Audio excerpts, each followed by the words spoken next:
Good morning, everybody, and welcome to this month's edition of our IFRS and corporate reporting webinar. Now, in this month, we're looking at revenue recognition, and it's a little bit of a refresher of revenue recognition. We haven't looked at IFRS 15 for a few years. It's been in place since 2019, so I think a real good time to see what's happening in practice. What lessons can we learn? What can we do differently? As always, I'm joined by Kevin Frohbus. And so, Kevin, good morning. Lovely to see you again.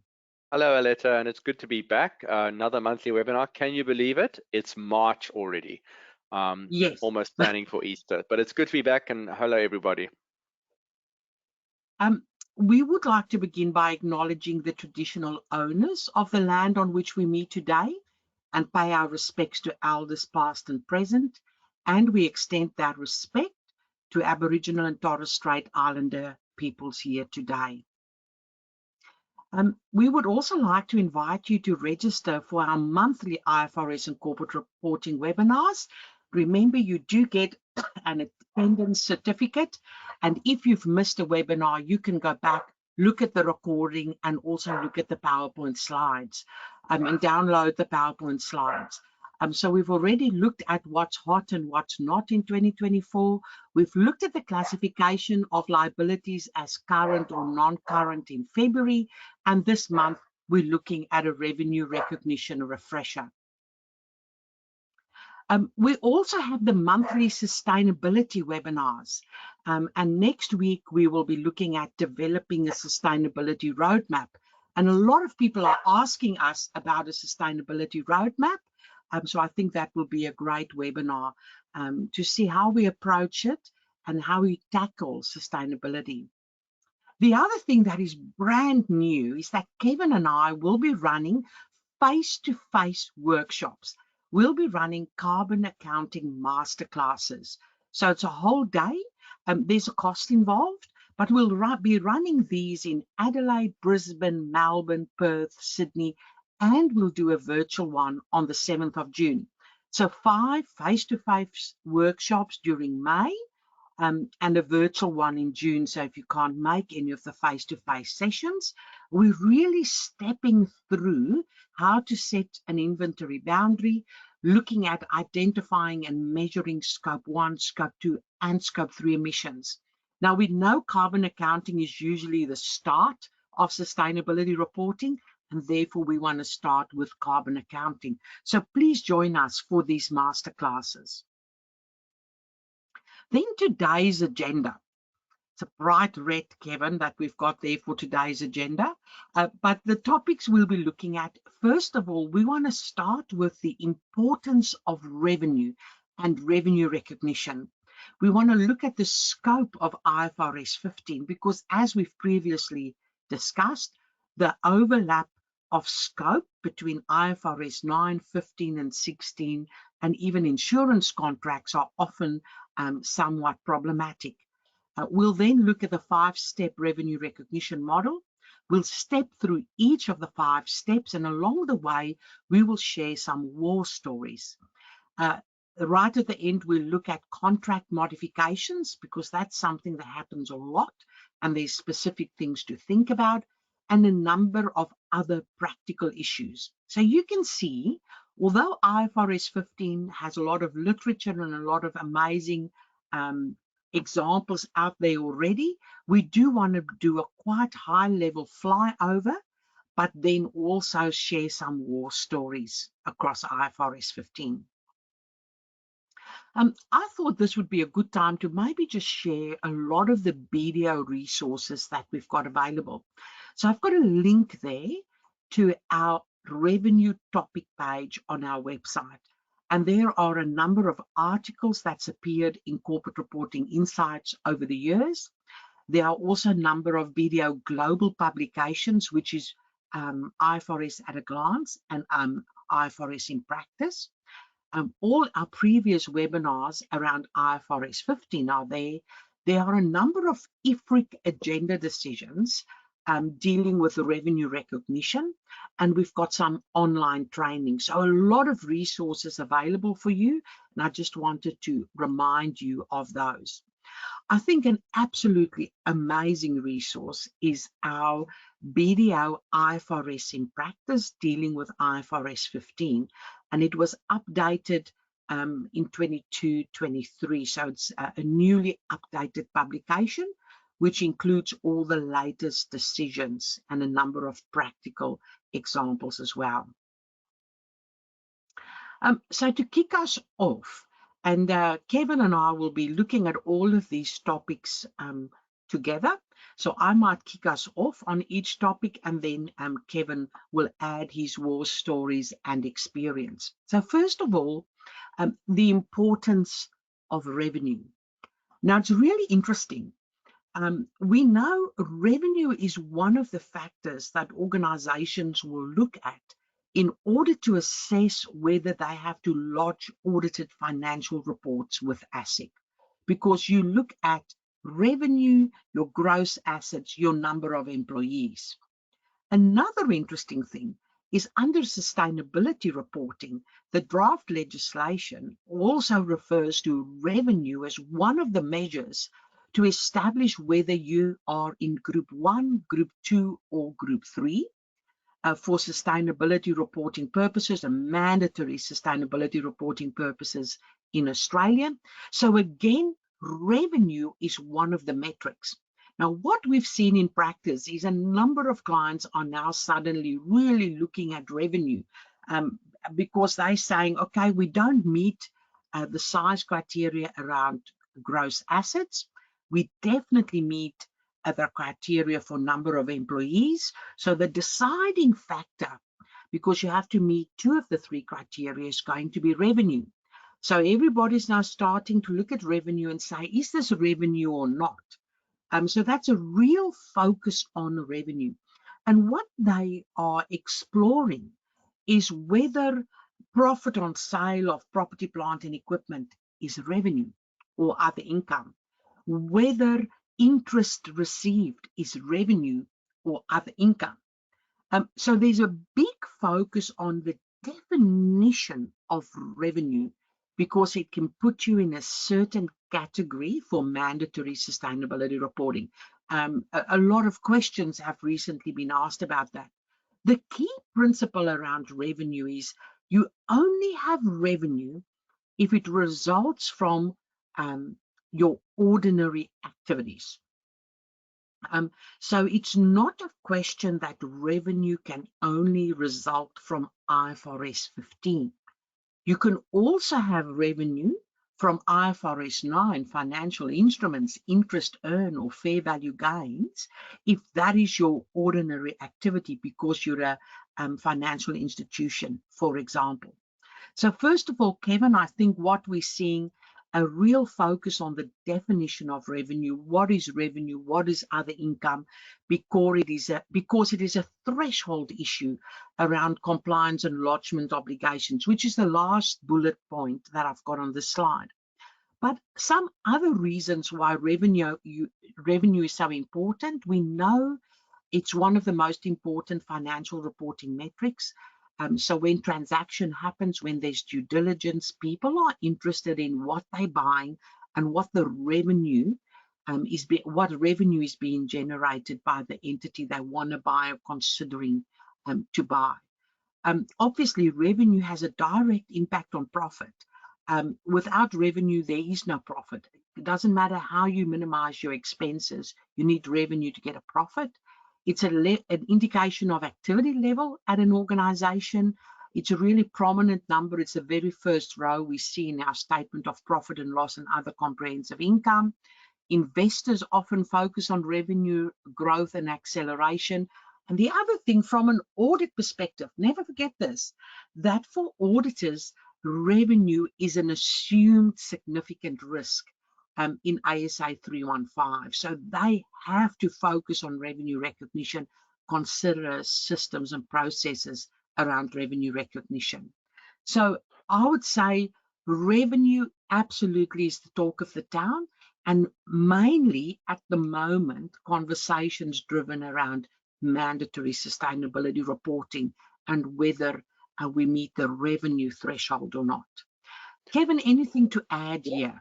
Yeah, I'll actually build on a couple of the points you made, especially about the focus of activity of the entity. It's amazing how important that is becoming. And a lot of the work that I do in my consulting practice is around private equity, so mergers and acquisitions, and especially when you've got a due diligence underway, the focus goes to the activity level in the business. Now, cash and the timing of cash is one aspect of running a business, but the revenue is not necessarily reflective of cash flow. What it actually is reflective is transfer of goods and services, or put another way, the activity to deliver promises to your customers. And that is becoming quite a focus during due diligence phases. And I would say that at least a quarter of the work that we've been involved in the last year, let's say, one of my war stories, has actually come out of a due diligence process where the potential acquirer has actually discovered that the revenue policies applied don't quite line up with what's going on in the business and the revenue accounting standard, and they've actually gone and readjusted those numbers to get a true picture of the revenue number. So that is a big risk now in the business. It's not only about complying with the standard, it's actually that the standard is meant to be a driver of delivery of promised goods and services to the customer, which is a reflection of activity in the business, because activity in the business and the ability to generate revenue and deliver to customers drives decisions around resourcing, around just-in-time inventory. It's really a business model indication. So I've noticed an uptick on that. The other thing I've noticed an uptick on is banks that are providing loans, especially in big private equity or venture capital type deals, are actually requiring more and more of their management accounts to be prepared in accordance with IFRS. So no more IFRS 15 adjustments at the end of the year when you're doing your statutory accounts. They actually want it embedded in the processes.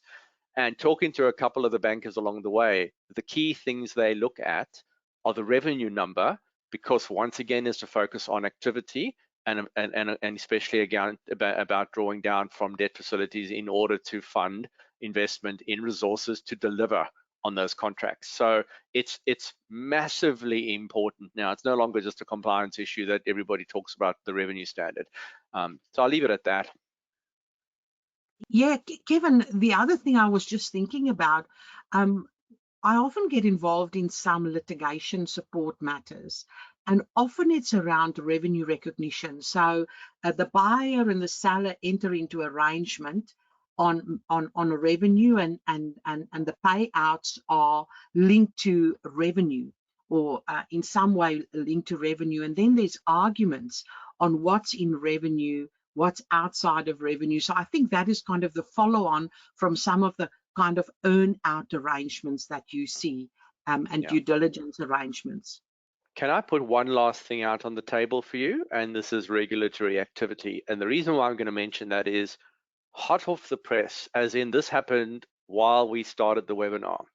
ASIC have just released an announcement literally in the last 15 minutes of a listed organization that have restated their full year 2023 and 22 results, resulting in a $1.6 billion decrease to revenue on the basis of a principal agent assessment in the revenue assessment. So could we have timed this webinar any better, Aletta, to the importance of this arrangement? And I'll leave it at that. You can go pick this up off the ASIC website. It was released literally in the last 15 minutes regarding a software revenue recognition and a principal agent assessment. Absolutely. And Kevin, one of the last topics we had for this webinar was a few other issues, and principal agent comes up. And I know we've had a number of really good debates around principal agent. You know, it's difficult, and software is somewhere we often see it. So revenue recognition absolutely is hot, and we know it has been an ASIC focus area for a number of years. So thank you for that. Looking at the scope of IFRS 15, now we know IFRS 15 applies to all contracts with customers, except for the following. There's always this overlap potentially between IFRS 9, IFRS 16, IFRS 17 around insurance contracts.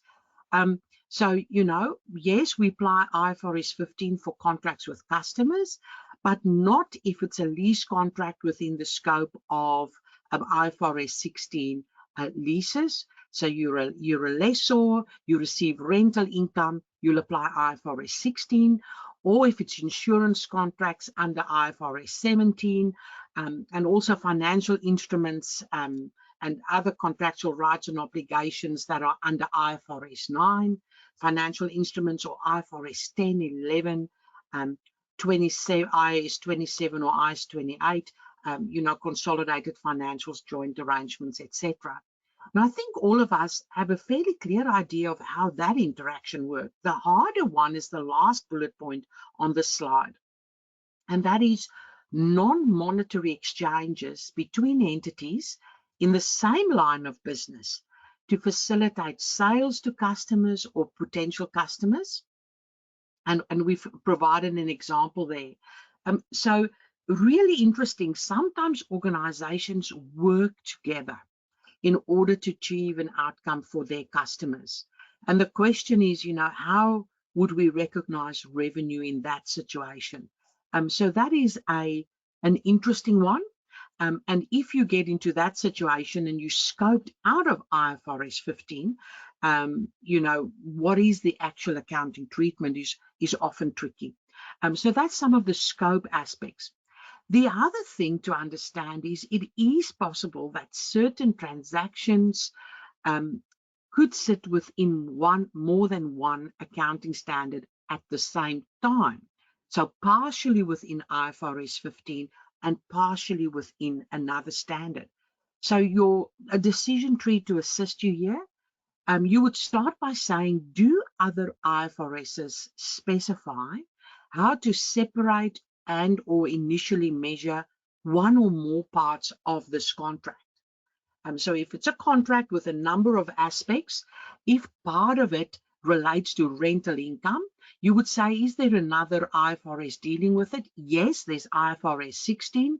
Then you'll deal with that part first. Allocate the transaction price relating to parts of the contract that are dealt with this other standard. The part that's dealt with by another standard, for example, IFRS 16, you apply that standard. The parts that are not dealt with by another standard, you will look at the requirements of IFRS 15. So your first issue is, what is the scope?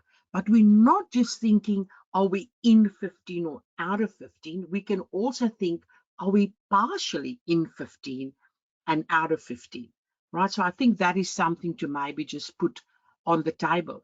Now, as a very simple example of this, so if we've got a car manufacturer and they lease a fleet of vehicles to a customer for 3 years, so our car manufacturer in this situation is the lessor. As part of the contract, it also deals with various admin matters for the customer, such as arranging insurance, providing breakdown cover, and annual servicing. So we can see in this contract, the car manufacturer who leases the car out also provides other services, so there will be revenue flowing into the car manufacturer.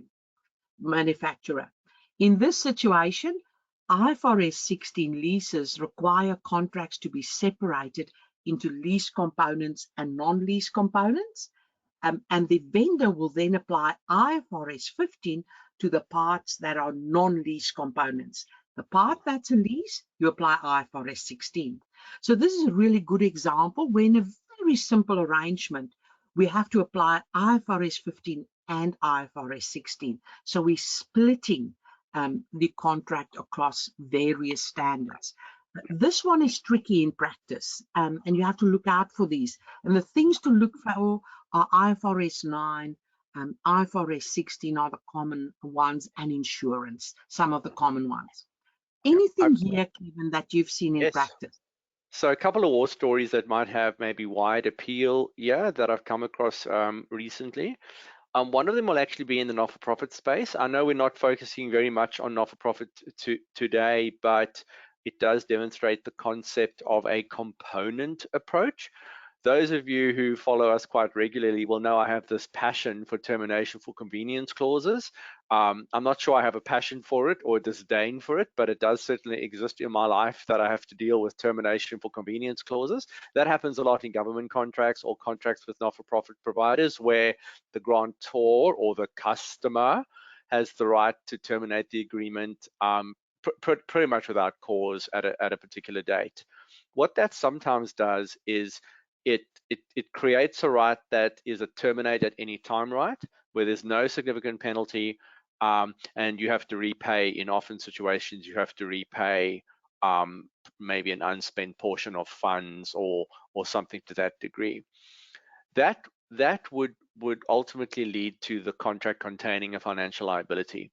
But I've chosen my words very carefully there, because I think that the impression created in the past was that the contract is a financial liability. But what I've now realized in the way I talk to customers and clients is that the financial liability, the obligation to repay under a termination, is really just a component of the broader contract, and that you still have other components like revenue or income components that can exist at the same time. So there was this rush to essentially say, if there's a termination convenience clause, the whole thing is a financial liability, and that's not how this works. The component that is the financial liability is accounted for first under the financial instrument standard, and then if there's, let's say, other components or residual components like revenue or income components, they would be accounted for separately. And in any event, you have to do that, because once the financial liability under the termination convenience clause is no longer a financial liability, you have to somehow take it through to profit and loss. And that's then the question, is it income or revenue? Which, as Aletta said, is all really revenue at the end of the day in substance, but there's different accounting standards in the not-for-profit that apply to income and revenue. So you can't just drop the ball when you've decided you've got a liability. You still have to look for the other components. And there's another one that's just out there that I actually see more and more of. It's a variation on convertible notes. Aletta and I have lived through lots and lots and lots of ups and downs in terms of peaks and troughs in transactions that come to us from different clients, and I've noted convertible notes in their purest form are starting to wane. We don't see too many of them anymore. There's complexity there, but it's not used as often as it used to be during the heydays of IPOs and the booming market. But what is getting used more and more is share-based payments with customers. And I've seen this quite a lot lately, where a customer, we'll enter into a contract with a customer and, for delivery of goods, but buried in there is an issue of shares from the entity to the customer for something the customer might have done, like a referral fee or some other type of component. And so I'm finding share-based payments issued to a customer embedded in a customer contract. And similar to the model Aletta has put on the screen, what you need to do is identify the share-based payment component first, decide how to deal with that, but then also decide how that interacts with the transaction price in the revenue contract, because what you really have is a sort of a two-way contract. Customer getting a transaction from us, which we earn revenue from, but in the same time we've issued value back to them in the form of a share-based payment. And I think that those are starting to become more common in commercial senses, because you want to hold on to customers. So it's almost a sweetener that's added to the deal. Yes, you're my customer, but at the same time I want to kind of hold on to you on a long-term basis. So there's this share-based payment component that's starting to lurk there. What I will say to you is that the Americans have identified that quite a while ago. They've actually got an accounting standard that deals with share-based payments in customer contracts. But you've got to be very careful if you head towards that standard, because the US GAAP accounting around share-based payments doesn't look the same as it does in IFRS. So you can't just do what the US GAAP standard does. You actually have to design an accounting policy to deal with it, because we don't actually have much guidance in Australia to deal with that type of arrangement, but I'm seeing it more and more. Thank you very much, Kevin. I must say the one, obviously, as I love leases, the one that I see a lot is this example where IFRS 15 and IFRS 16 are combined. And I think the other thing to not get confused about is that a lot of people know that IFRS 16 allow you to keep the lease and non-lease components together if you treat it under IFRS 16, right? But if you want to treat it separately, you have to look at the lease component in IFRS 16 and the non-lease component under IFRS 15. And often allocating the transaction price between the different parts, lease component and non-lease component, can be tricky. So people want to keep it together, but if it's together, it has to be within IFRS 16. So those are some good examples, Kevin. Thank you for sharing those. You know, Kevin and I often say that the trick with accounting standards is to identify the correct scope. Which accounting standard and or standards apply to this contract or transaction? Because more and more, it's not just one standard, but it's multiple standards, which brings complexity as well. And it's often a separation and allocation issue. If we go on, we all know that IFRS 15 introduced a 5-step revenue recognition model, starting with identifying the contract, then in step 2, identifying separate performance obligations. In step 3, we determine the total transaction price, and then step 4 is allocating that transaction price that we've assessed in step 3 across the performance obligations that we've assessed in step 2. And then in step 5, finally, we will say, now we recognize revenue as or when each performance obligation is satisfied. So it's important to know how many performance obligations do we have, step 2. We have to know what part of the transaction price is allocated to each performance obligation. And then in step 5, when do we satisfy these obligations? Because we only recognize the revenue as we satisfy the obligations. It's not linked to cash flow. It's when we satisfy the obligations. And there's 2 options. The one is at a point in time, which could be various times, at the start, at the end, etc. But there's at a point in time, or there's an over time, which is the critical thing, at a point in time or over time. So that's very high level, the 5-step revenue recognition model.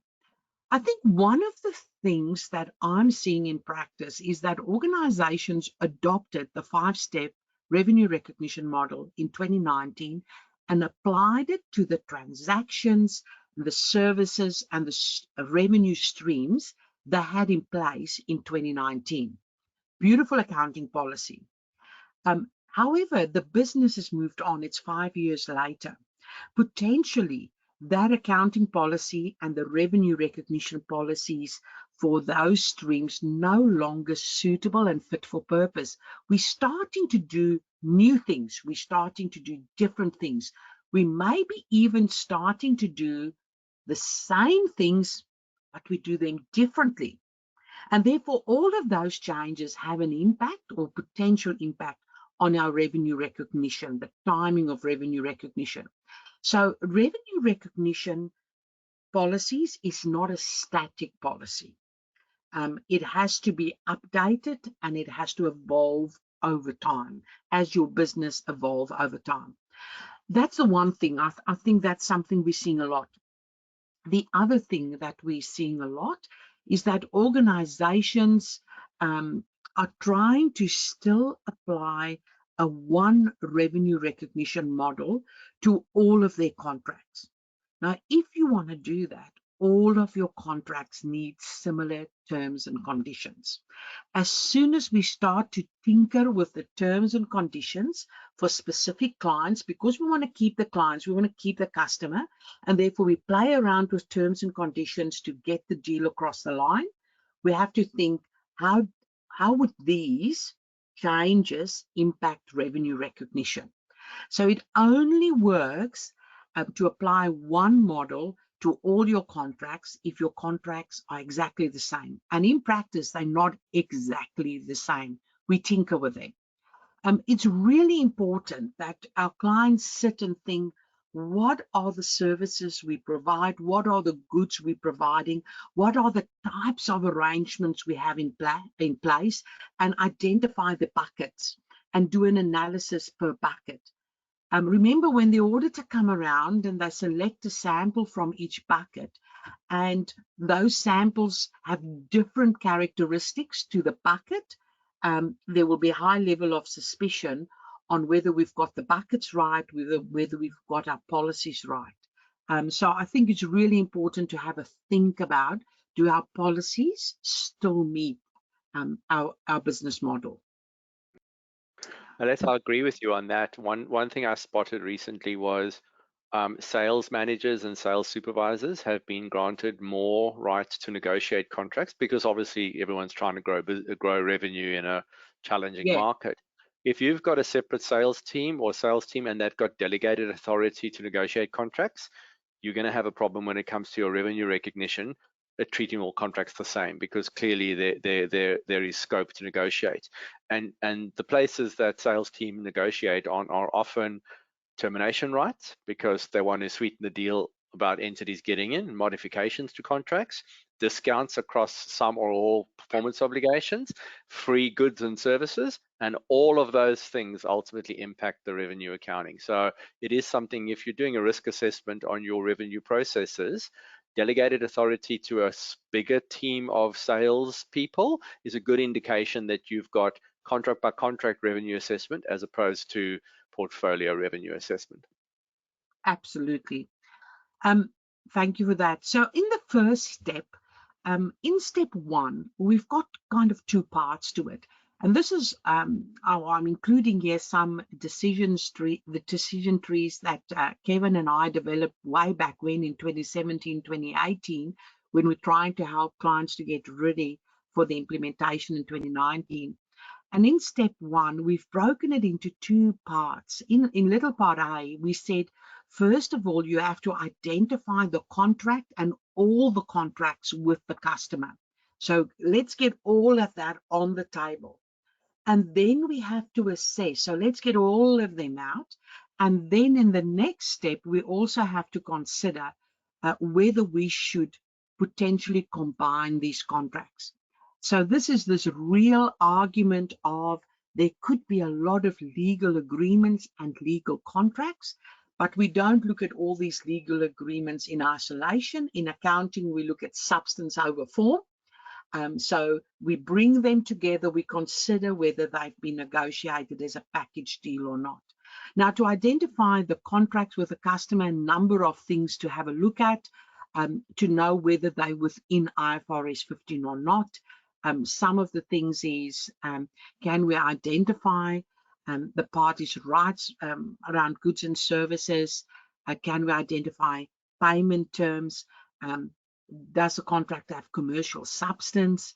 And then the last one is actually the one that's critical. Is it probable, and that is more likely than not, that the entity will collect the consideration to which it will be entitled in exchange for goods or services that will be transferred to the customer? So this is an important one. We do not continue to recognize revenue on an ongoing basis if we continue to provide goods and services to customers that are not paying us. So this is an interesting one in challenging economic times. If a customer hasn't paid us for many, many months, do we continue to provide goods and services to them in the hope that one day they'll pay us? Or is there a point where we're saying, hang on, it's not probable that they'll be paying us. Even if we give them the goods and services, we cannot recognize the revenue.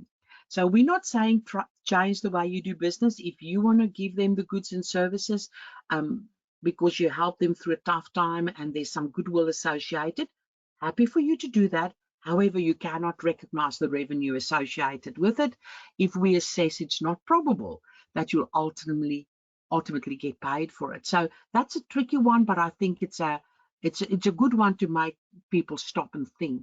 And then obviously the second decision tree is, when would we combine these contracts related, entered into near at or near the same time with the same party or related parties, negotiated as a package, etc.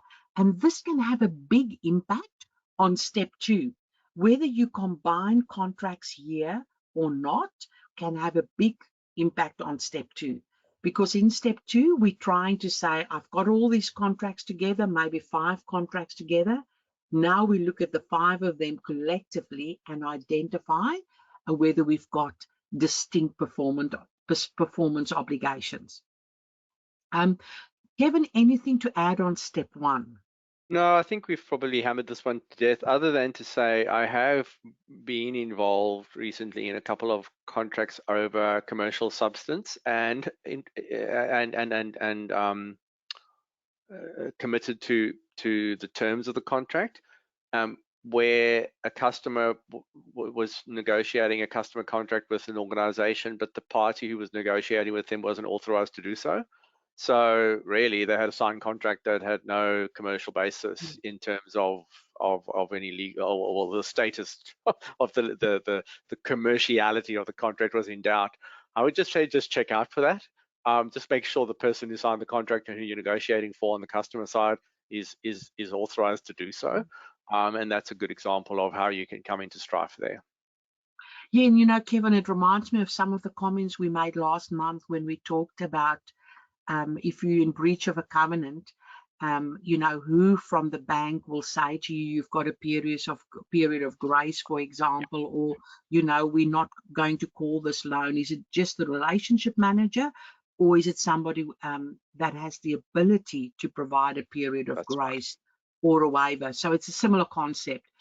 We have to consider that, absolutely. So in step 2, we identify the separate performance obligations. Now, I would say traditionally this has been the hardest part of IFRS 15, to identify the separate performance obligations. If you get your performance obligations wrong, or the promises wrong, no doubt you'll get the revenue recognition wrong. Now, to identify separate performance obligations or separate promises, what have you promised to do in accordance to this contract? You have to think about, is the good or the service that you've promised to provide, is that good or service distinct? If it is distinct, it's a separate performance obligation, because we can track when you provide that distinct, separate good or service, and you'll recognize your revenue once you've done that. If it's not distinct, you will combine it with other goods or services until you've got a bundle of goods or services that's distinct and that can be identified. Because how can we track it if it's not distinct? So that's the principle. Is it distinct or not? But I always start with, what have we promised to do? And then, is that distinct or not? Now, from our publication, we've got an amazing decision tree that step you through whether the good or the service is distinct or not. So the first one is, can the customer benefit from the good or service either on its own or with other readily available resources? So is this good or service capable of being distinct? So you could potentially already have the other available resources. You might already have it. You might be able to get it, but it can be distinct. If I just buy this good from you, I can use other resources, and you know, I can get some benefit from it. If you say yes, then we'll say, is the promise to transfer that good or service separate from the other promised goods or services in the contract? So is it also distinct within the context of the contract? So indicators that a promise is not distinct. So we've got integration services, then it can't be distinct because we have to integrate it, or we modify or customize it, or it's highly dependent on, interrelated on other aspects within the contract. If that is the case, not distinct, right? And, you know, again, remember, if it's not distinct, you have to combine it with other aspects until you get something that is distinct. So there's 2 parts here. The first one, is it capable of being distinct? And the second one, is it distinct within the context of the contract?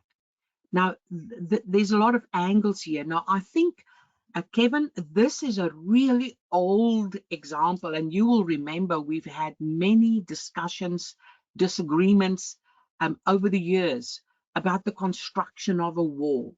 It seems so simple, but if we've got a company that contracts with a customer to build a wall, it identifies 2 activities that are necessary to complete the wall. So remember, activities are the things we have to do.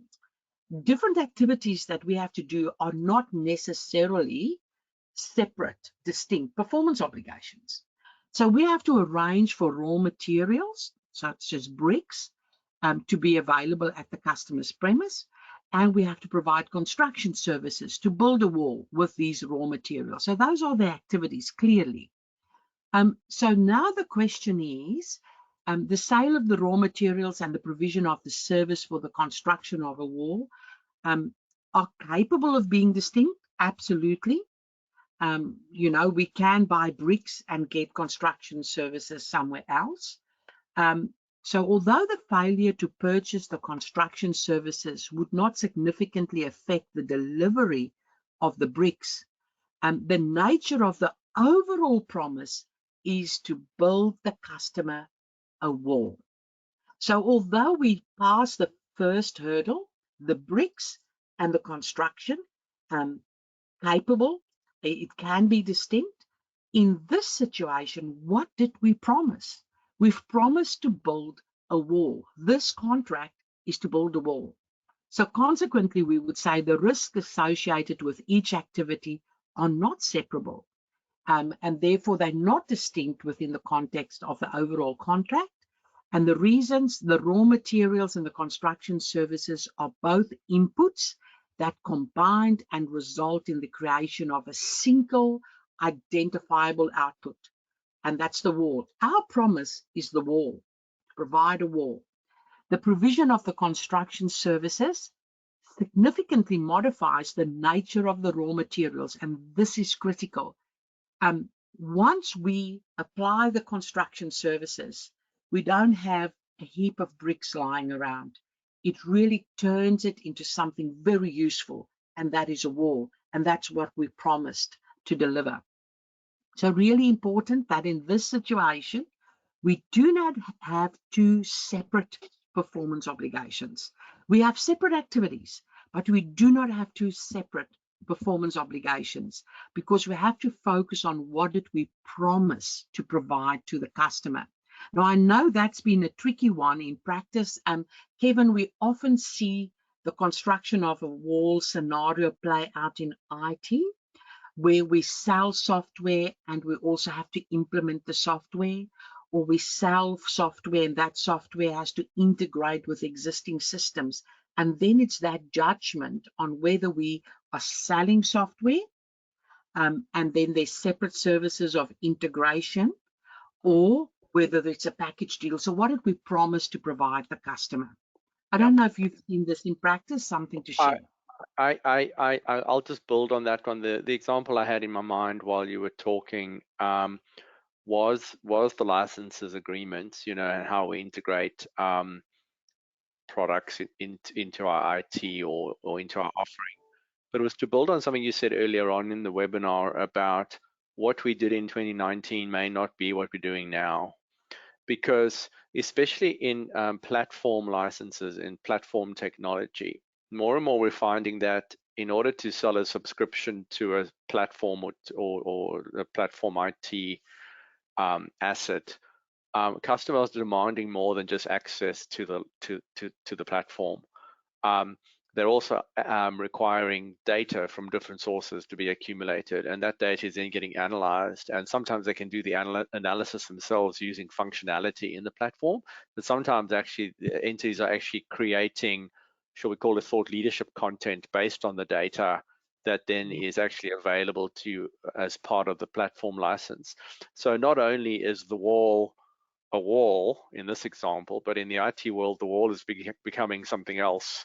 The wall can do things now that it wasn't able to do before, like data analytics and reports and content generation and all those types of things. So this example is getting more and more complicated, especially in the IT world. because what you're bringing together and offering, the very nature of it is changing as technology grows. And so the trick there is to make sure that what you thought you were doing in 2019 is still what you're doing, and more importantly, what is the benefit the customer thinks you're providing to him now? Because it may not just be the wall anymore. The wall can do really, really interesting things, or the platform technology can do really interesting things, and the very nature of the promise might have shifted according to the way the developments that are happening out there. Absolutely, absolutely. So thank you very much, Kevin. So in step 3, determining the transaction price, we've said the transaction price is the amount of consideration the entity expects to be entitled to. And if you look at that expectation, you look at the terms of the contract, but you also look at your customary business practices. So if you usually provide a settlement discount of 10% if the customer pays within 30 days, and important, this customer usually pays within 30 days, right on day one, we know the transaction price is not 100, the transaction price is 90, because that is the amount we expect to be entitled to. So we take that into consideration.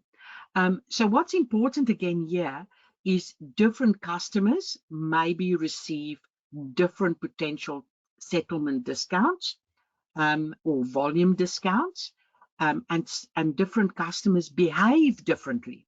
So do we have the data to support how we determine the transaction price across all our customers? How do we group our customers together in order to make this assessment? So that again can be problematic in practice. If you look at your transaction price, there can be a fixed part and there can be a variable part. And you know, Kevin, previously you've talked about, or earlier today, you talked about the example where you can have share-based payments embedded in contracts with customers. And I thought about this wheel because we know when we look at transaction price, yes, variable consideration is something to think about, and constraining estimates of variable consideration as well. But there in the gray block, we've got consideration payable to a customer. And that's not just cash consideration payable to a customer, it's also share-based payments that you pay to a customer. And we have to factor that in. When we look at the transaction price, again, we come back to, are we making payments for services that the customer provide to us that's distinct from this particular transaction we're dealing with? Because usually customers would pay us. And if we start to pay customers, you know, why are we paying them? And are they providing a good or a service? And is that distinct? So I think it comes in there. We also deal with non-cash consideration, which is share-based payments potentially. And what if there's a significant financing component? Sometimes because entities have been working together for many years, one of the parties might be experiencing financial difficulty, or, you know, economy has a bad impact on them at the moment, and there's some kind of financing going either way. So it could be us providing some kind of financing benefit to a customer, or they providing it to us. And the way that usually happens is the way we structure the cash flows, the timing of the cash flows. So we have to take that into consideration. So this is somewhat high level, but it has an impact on transaction price. When you look at that variable consideration, we've always said you have to say, if there's variable consideration on the right-hand side of this diagram, you will estimate the amount using the expected value or most likely value. But you don't stop there. You then say, is it highly probable that a significant revenue reversal will not subsequently occur? Because if it's highly probable that there will be a revenue reversal, then we will not include it in our transaction price, because what we don't want to do is book revenue and reverse it in future. So this is not just a probable threshold, it's highly probable. So we have to be very careful here again. Kevin, in the interest of time, I might move a little bit on, and then we can stop for some case studies right at the end, if that's fine with you. No comment at this time, can't hear you. So step 4, if we looked to allocate the transaction price to performance obligations, again, handy little decision tree. Is the standalone selling price of the various performance obligations observable? So if we've got 3 different performance obligations, can we observe a standalone price in the market? If we can, we do determine the standalone selling price and we allocate the total transaction price relative to the standalone selling prices of the separate performance obligations. So in effect, if there's a discount involved in the total transaction price, you allocate that discount based on the relative standalone selling prices. For example, if we don't have a standalone selling price that is readily observable, you can estimate the standalone selling price using one of the following mechanisms. You can have an adjusted market assessment approach. You can have an expected cost plus a margin approach. And if those two are not available, as an absolute last resort, you can look at the residual approach. I just want to make one comment about discounts. You have to understand why there is a particular discount. If the discount is particularly linked to a particular performance obligation for a reason, you would allocate the discount to that performance obligation. So you won't always just spread it. You have to understand the reasoning behind the discount. To allocate the transaction price, as we said, there's 3 methods if we cannot estimate the standalone selling price separately. And this is just explaining what do we mean by an adjusted market assessment approach, expected cost plus a margin approach, or a residual approach. Now, we often get asked this expected cost plus margin approach, how does that work? You forecast your expected cost to satisfy the performance obligations in this contract, but you don't enter into this contract just to recover your cost. You want to make a margin. You're in this to make money. So you would allocate it based on expected cost, including a margin, and the margin for different performance obligations can be different. If your business model is that the margin is different for different performance obligations or different services or goods you provide, that can also be factored in. And then in the 5th and final step, we recognize revenue as or when each performance obligation is satisfied. So the question here is, do we recognize revenue at a point in time, or do we recognize revenue over time?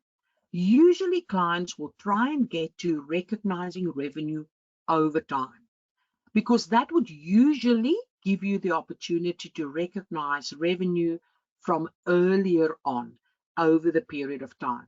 Usually, if you recognize revenue at a point in time, it usually is right at the end. Once you've satisfied every aspect of the contract, then you recognize the revenue. So customers often think we would love to get to recognizing revenue over time, which is on the right-hand side. So the way to think about it is you start with, does the customer simultaneously receive and consume the benefits? So we provide services, cleaning services, they consume it. As we do it every month, they consume it. If we say yes, we recognize revenue over time. If it's no, second one, does the entity's performance create or enhance an asset that the customer controls as the asset is created or enhanced? This is an interesting one. So are you creating an asset that the customer controls? It's not something controlled by you. So really what we're trying to look at, if there is a falling out at some stage and you've done a lot of work, do the customer control this asset? Or do you control the asset? Because if you control the asset, at that stage, you would say, I control the asset, you've got some ability to get payment, right? So does the entity's performance create or enhance an asset that the customer controls. As it's created or enhanced, they've got the control, they've got the asset. We've transferred the asset to them as we perform, and therefore the entity transfers control over time. And then the last one, and this is a difficult one because there's two limbs to it, and you have to meet both. Does the entity's performance create an asset with no alternative use to the entity? So, if we stop, there's nothing we can do with it. And does the entity have an enforceable right to payment for performance completed to date? So do we have a legally enforceable right to get paid? So if that is the case, we would say we will recognize revenue over time. So it's a difficult hurdle. I think that decision tree is an amazing one to think through in practice. And what do we mean by control? It's the ability to direct the use and obtain substantially all of the remaining benefits from the asset, and the ability to prevent others from directing use and obtaining benefits from the asset.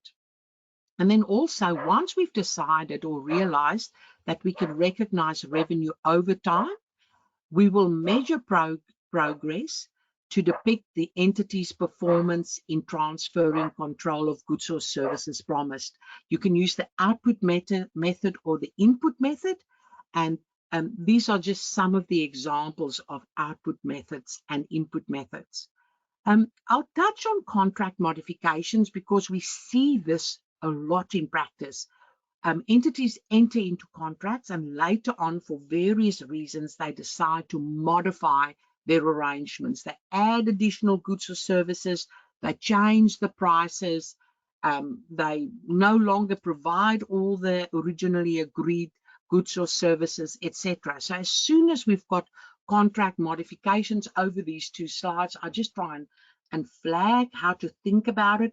On the previous slide, you have to start by saying a vendor accounts for a contract modification as a separate contract to the original one, such that the accounting for the original contract remains unchanged only in the following situation. So whatever you've previously assessed and decided to recognize revenue, continue with that only if the following two things are in place. The scope of the contract changes due to the addition of additional things, and the price of the contract increases by an amount that's reflective of market value, standalone selling price. So I'm adding more things and they're paying market value for it. You can treat it as a separate contract. However, if that doesn't happen, any other situation, so you add more things, but it's not a fair value or a market-related price, you give them some kind of discount, or you remove things, etc., you have to go to this decision tree. So are the remaining goods and services to be transferred under the original contract distinct? If it's yes, it's a termination. If it's no, is there a single performance obligation? If it's yes, it's a continuation. If it's a no, it's a bit of a mixed approach between the two. And we've got some great examples in our publication around this. And then some other practical issues. Now, Kevin, we only have a minute left, but I would like to flag that a lot of the devil in the detail is sitting in the other practical issues. We see a number of issues around warranties. We see a number of issues around principal versus agent. And Kevin, I also saw that ASIC media release come through earlier around principal agent and a change there.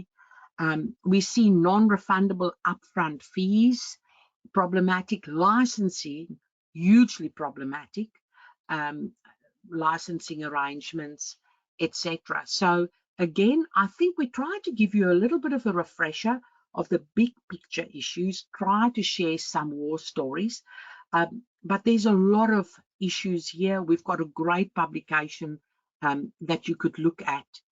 Kevin, is there anything, some final comments that you would like to make? Yeah, look, I'll just kind of come back to the last issue on principal and agent again. It is clearly an issue of focus, and that is because whether you're an agent or principal drives whether you've got netting in your revenue or grossing, and that drives things like whether you meet the hurdle for sustainability reporting and financial statement lodgement. One of the things I've been asked to deal with a couple of times is to help organize an outcome for a client. In other words, help them design their contracts to achieve an outcome in agency and principal. Now, that is fine if that's what you want to do, but I just want to caution organizations, designing contracts to achieve an outcome in accounting, especially around whether you're an agent or principal, actually it actually drives a change in your business model. And so don't enter into something like that lightly. It's absolutely something that can be done, but the reality of it, especially when it comes to an agency arrangement, is the very nature of your role in the transaction in an agency arrangement is that you are being engaged to essentially source something on behalf of a customer. And if you were the principal before, why would you give up that sort of power or control in the relationship with your customer? Because technically speaking, you're essentially becoming the intermediary, and at some point you're not the intermediary anymore. They just bypass you completely. So there's actually a risk conversation to everybody online. Be careful about driving an outcome on agency and principal to achieve a reporting outcome, and you inadvertently create risk to the business model and the strategy of the organization as a whole. Of course, if it's part of your strategy, great, go ahead, but just make sure you cover that blind spot. And the rest of it is dedicate the resource to this because it does have a big impact. It's not a small issue anymore. Revenue and the measurement of revenue clearly driving a lot of issues as we outlined at the front. So dedicate the resources to this to get the answer right and to build that into your systems and processes. Thank you very much, Kevin. You know, when I started preparing for this webinar, I had a little bit of a flashback to what we went through in 2017, 2018, 2019, getting ready for the standard. This is not an easy standard. It's got a lot of complication, and there's also been a lot of learnings over the last 5 years on how to implement this. And there's a lot of focus on revenue, increasing a lot of focus on revenue, as we've explained earlier. So the question, if you need assistance, please reach out. The devil is in the detail. We have to be very careful about this. We've shared with you a number of resources that's available for free. So if you look at IFRS and corporate reporting type assistance, these are the 4 partners you can contact. And this is our broader team that would be able to assist you. Our corporate reporting insights will be published tomorrow, the March edition. And we also have online learning publications that you can look at. If you're looking for sustainability assistance, because it's such a hot topic, whether it's carbon accounting, sustainability reporting, or around strategy, or even assurance, and this is a bit of a description of each of those, please feel free to reach out to us. So you can see Kevin and I operate across carbon accounting, sustainability reporting, and strategy. But welcome to reach out to us and we'll help you. Finally, thank you very much, Kevin, for presenting with me. Thank you, everybody, for attending, and we're looking forward to speak to you again next month. I hope you do get some time off over Easter long weekend, and then that you get some time to spend with your family and friends, and come back refreshed after Easter weekend.